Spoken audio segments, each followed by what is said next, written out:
అసలు నైరుతి వైపుగా టాయిలెట్ ఉంటే చాలా మంది వద్దంటున్నారు. అందరూ వచ్చి మిమ్మల్ని భయపెట్టి ఈ రూమ్కి ఇది నైరుతి అని మాట్లాడి అదంతా పగలగొట్టడము ఇవన్నీ పనికి మాలిన పనులు.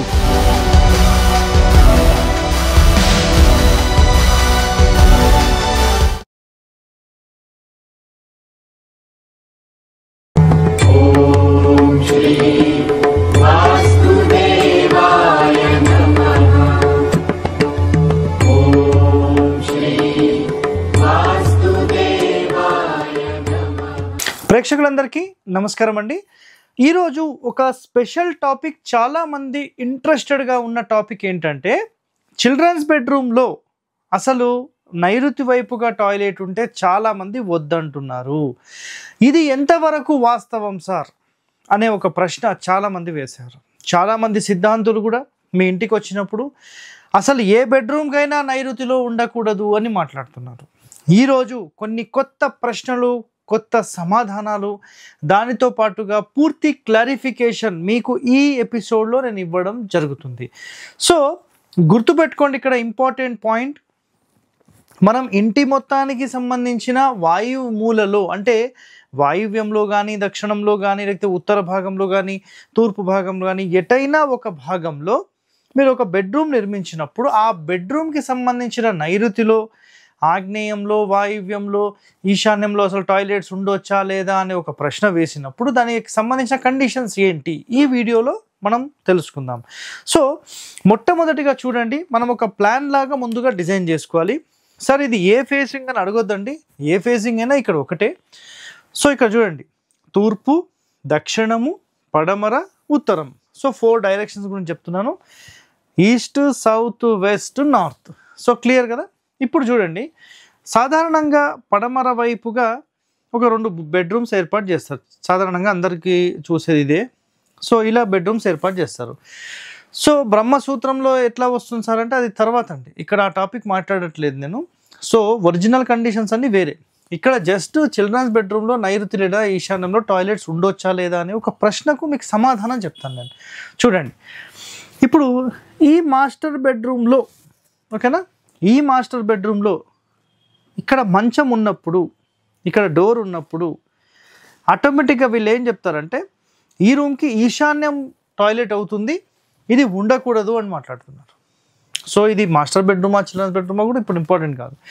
ఈ రూమ్కి వాయువ్యం ఉండొచ్చు అని మాట్లాడతారు. అదేవిధంగా ఈ రూమ్కి సంబంధించిన ఆగ్నేయంలో మీరు టాయిలెట్ పెట్టవచ్చు అని మాట్లాడతారు. అంటే చాలామంది చెప్పే విషయం అయితే ఒకటండి, ఈశాన్యంలో నైరుతిలో టాయిలెట్స్ ఉండొద్దంట, అది 100% రైట్. అలాగే ఎక్కడ ఉండొచ్చు అని వాళ్ళని ప్రశ్నిస్తే వాయువ్య భాగంలో ఉండొచ్చంట, ప్లస్ ఆగ్నేయ భాగంలో ఉండొచ్చంట. గుర్తుపెట్టుకోండి ఇక్కడ ఒక పాయింట్, నైరుతి, ఆగ్నేయం, ఈశాన్యం, వాయువ్యం ఈ 4 భాగాల్లో ఎక్కడ కూడా టాయిలెట్ అనేది నాట్ అలౌడ్. అది ఇల్లైనా స్థలమైనా గుర్తుపెట్టేసుకోండి. మన ఇంటికి సంబంధించిన సెంట్రల్ బ్రహ్మస్థానం నుంచి జనరేట్ అయిన వైబ్రేషన్స్ ఈ 4 మూలలకు హిట్ అవుతుంది. కాబట్టి ఈ 4 మూలలను మనం చాలా చాలా జాగ్రత్తగా మనం కాపాడుకోవాలి. అయితే ఇప్పుడు ఇక్కడ కండిషన్స్, మన టాపిక్ ఏంటంటే ఈ రూమ్కి సంబంధించి ఈ నైరుతిలో ఇక్కడ డోర్ పెట్టి ఈ నైరుతి టాయిలెట్ వాడితే గనక ఈ రూమ్కి ఇది నైరుతి అవుతుంది, అలా 100% ఉండొద్దు అని చెప్తున్నారు. అంటే ఈ విధంగా అనుకోండి, లేదంటే ఇది సాధారణ రూమ్ అనుకుందాం, ఇక్కడ ఒక టాయిలెట్ పెట్టారు, ఎగ్జాంపుల్ ఇక్కడ మంచం ఇట్లా పెట్టారు, ఇట్లా మంచం, ఇది డ్రెస్సింగ్ లాగా చేశారు, ఇది డోర్ అనుకోండి. సో ఇలా ఉన్నప్పుడు కూడా ఇది నైరుతి టాయిలెట్ అవుతుంది, అది ఎట్టి పరిస్థితుల్లో ఉండొద్దు అని చెప్పేశారు. బట్ ఇక్కడ కండిషన్స్ ఏంటనేది ఎవరు మాట్లాడడం లేదండి. కండిషన్స్ ఏంటి తెలుసా, ఇది చాలా ఇంపార్టెంట్ విషయము, గుర్తుపెట్టుకోండి. ఇంటి మొత్తానికి సంబంధించి ఒకటే నైరుతి ఉంటుంది, ఒకటే వాయువ్యం ఉంటుంది, ఒకటే ఆగ్నేయం ఉంటుంది, ఒకటే ఈశాన్యం ఉంటుంది. అర్థమైందా? ఒకవేళ ఈ రూమ్కి ఇది నైరుతి కాదు, ఇంటి మొత్తం మెయిన్ నైరుతి ఇది, అర్థమైందండి. ఈ రూమ్కి ఇది నైరుతి కాదు, నైరుతి వైపు, అది వైపుకి నైరుతికి తేడా ఉంది, గుర్తుపెట్టుకోండి. ఇక్కడ ఈ రూమ్ ప్రతి రూమే చూడాలి అనే సిద్ధాంతులు ఎంతోమంది ఉన్నారు. But that is 100% wrong. గుర్తుపెట్టుకోండి, ఇది కూడా రైట్. ఎప్పుడు ఈ వీడియోలో తెలుసుకోండి. ఓకే, సో టోటల్ వీడియో అనేది మీరు ఖచ్చితంగా చూడండి, చాలా ఇంపార్టెంట్ పాయింట్. ఈ రూమ్కి ఇది నైరుతి, ఈ రూమ్కి ఇది నైరుతి అని అన్నప్పుడు ఓకేనా, ఇక్కడ మంచం తీసేసి గుర్తుపెట్టుకోండి, ఈ ప్రశ్న మీరు అందరిని అడగాలి. ఇక్కడ ఈ మాస్టర్ బెడ్రూమ్ పూర్తి నైరుతి మూలలో ఉండే దాంట్లో ఇక్కడ ఆగ్నేయంలో వంట చేసుకోండి. క్లియర్ అండి, ఇది ఆగ్నేయమే కదా ఈ రూమ్కి, రైట్. ఇక్కడ వంట చేసుకోండి. ఈ ఆగ్నేయం రూమ్లో బెడ్రూమ్ ఏర్పాటు చేసేసుకొని డోర్ ఇక్కడ ఏర్పాటు చేసుకొని మంచం అనేది ఈ నైరుతిలో వేసుకోండి. అప్పుడు ఈ రూమ్కి ఇది నైరుతే కదా. సో ఈ నైరుతి రూమ్లో మీరు అంటే ఈ ఆగ్నేయం రూమ్లో నైరుతి వైపుగా మంచం వేసుకోండి. నైరుతి వైపు అని నేను ఎందుకు అనాలి, నైరుతి అంట నేను కూడా. సరే రైట్, ఓకే. ఇక్కడ చూడండి, చూసారు కదా, రైట్. ఇప్పుడు ఆగ్నేయంలో లేదంటే ఈశాన్యంలో వాయువ్యంలో టాయిలెట్ అంటారు కదా. సో ఇలాంటి కండిషన్లో ఇక్కడ పెడితే ఇది బ్రహ్మస్థానానికి నియరెస్ట్ వచ్చి ఇల్లు మొత్తం ఫెయిల్ అయిపోతుంది. ఈ రూమ్కి వాయువ్యం అని మాట్లాడొద్దు, ఓకేనా. సో ఇక్కడ ఒకటే ఒక కాన్సెప్ట్ అండి, మనము ఈశాన్యం వాయువ్యం ఇవన్నీ ఇంటికి మాత్రమే చూడాలండి, ప్రతి రూమ్కి చూడరు. కాబట్టి ఇక్కడ సింపుల్ స్టేట్మెంట్, అందరూ వచ్చి మిమ్మల్ని భయపెట్టి ఈ రూమ్కి ఇది నైరుతి అని మాట్లాడి అదంతా పగలగొట్టడము ఇవన్నీ పనికి మాలిన పనులు. క్లియర్ కట్గా చెప్పేస్తున్నాను. ఇంటి మొత్తానికి అన్నీ కూడా ఒకటే ఉంటాయి, మల్టిపుల్ ఉండవు. క్లియరా? ఇది ఒకటో పాయింట్. ఇప్పుడు రెండో పాయింట్, సార్ ఇక్కడ మీరు రైట్ అన్నారు, రాంగ్ అన్నారు, ఇది ఎందుకు అన్నారు? ఓకే, ఇది కూడా చాలా ఇంపార్టెంట్. సో చెప్తాను చూడండి. ఇక్కడ మనకు కొన్ని కండిషన్స్లో ఏం చెప్పారంటే, మనకు ఇక్కడ డోర్ పెట్టారండి, ఓకేనా. ఇది ఒక రూమ్ అనుకుందాం, ఇది ఒక రూమ్. కొన్ని ఇండ్లల్లో ఓకేనా, కొన్ని ఇండ్లల్లో సార్ మాకు ఈ ఇల్లు పెద్దది ఉంది, మాకు ఆల్రెడీ ఇక్కడ ఒక బెడ్రూమ్ దక్షిణంలో ఉంది, ఇక్కడ ఒక బెడ్రూమ్, 2 bedrooms మాకు సరిపోతే ఒక బెడ్రూమ్ కిరాయికి 2-3 వేలు వస్తాయి సార్, ఏదో ఖర్చులకు వస్తాయి కదా అని అనుకుని వాళ్ళు ఏం చేస్తారంటే, ఈ వాయువ్య రూమ్కి సంబంధించి ఇక్కడ లోపల ఇంటర్నల్గా ఉండే డోర్ని రిమూవ్ చేసేసి ఇక్కడ గోడ కట్టేస్తారు.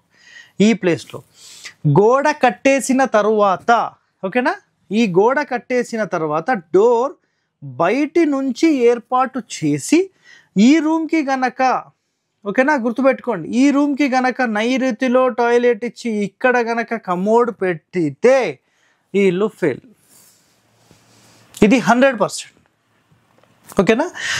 ఎందుకు సార్ మరి ఇందాక దీనికి కారణం ఏంటంటే, ఎప్పుడైనా ఒక క్షేత్రం తీసుకున్నప్పుడు ఇంటి సెంటర్ ఆఫ్ ద పార్ట్ నుంచి 4 వైపులా ఎయిర్ సర్క్యులేషన్ ఉండే విధంగా మీరు చేసినట్లయితే అప్పుడు ఈ దోషం ఉండదు. ఇక్కడ డోర్ ఎప్పుడైతే పెట్టారో ఇది ఈ ఇంటి లోపలికి కమ్యూనికేట్ అవుతుంది, కాబట్టి ఈ కమ్యూనికేషన్ అనేది అప్పుడు మెయిన్ మూలలే తీసుకుంటుంది. ఎప్పుడైతే దీన్ని క్లోజ్ చేసి ఒక సపరేట్ పోర్షన్ లాగా డివైడ్ చేశారో, సపరేట్ పోర్షన్ చేసినప్పుడు ఖచ్చితంగా ఈ రూమ్కి సంబంధించిన నైరుతి, వాయువ్యం, ఈశాన్యం, ఆగ్నేయం అనేది చూసుకోవాలి. అర్థమైందా? ఇంటి మొత్తానికి చూస్తూ మళ్ళీ ఆ రూమ్కి కూడా చూడాల్సిన పరిస్థితి వస్తుంది. కాబట్టి దీన్ని కూడా నేను సెట్ చేస్తాను, చాలా టెక్నికల్గా సెట్ చేయాల్సి వస్తుంది. ఎయిర్ సర్క్యులేషన్ అండ్ వైబ్రేషన్స్ అనేవి ఇంటి నలుమూలలా పాకే విధంగా మనం చేసుకోగలిగితే ఇది అన్నిటికంటే టాప్ అండి, ఇది గుర్తుపెట్టేసుకోండి. సో ఇక్కడ చిల్డ్రన్స్ బెడ్రూమ్లో నైరుతి ఈశాన్యంలో టాయిలెట్స్ ఉండొచ్చా లేదా అంటే మీకు దీంట్లో సమాధానం దొరికిందని అనుకుంటాను. 100% ఉండొచ్చు. సో దానికి గల కండిషన్స్ ఏంటనేది కూడా చెప్పాను. ఒకవేళ మిమ్మల్ని ఎవరైనా ఇలాంటి ప్రశ్నలు వేసి విసిగిస్తే, ఇప్పుడు నేను ఇక్కడ అడిగాను కిచెన్ సంబంధించి, ఈ బెడ్రూమ్ సంబంధించి అడిగాను, దానికి సంబంధించిన ఆన్సర్స్ మీరు తీసుకోండి, వాళ్ళు చెప్పగలిగితే చూద్దాం. ఓకే, సో ఇలాంటి వాస్తు రహస్యాలు మీరు తెలుసుకోవాలంటే మన ఛానల్ని వెంటనే సబ్స్క్రైబ్ చేసుకోండి. సో ప్రతిరోజు ఏదో ఒక వాస్తు రహస్యం మీకు తెలుసుకుంటూనే ఉంటారు మీరు. సో ఇలాంటి పరిశోధన చేస్తూ చాలామందికి వాస్తుకి సంబంధించిన భయాన్ని పోగొట్టి మీ అందరికీ ఒక మంచి నాలెడ్జ్ని మనం కల్పించడానికి ప్రయత్నం అనేది చేస్తున్నాం. ఓకే, థ్యాంక్ యూ అండి.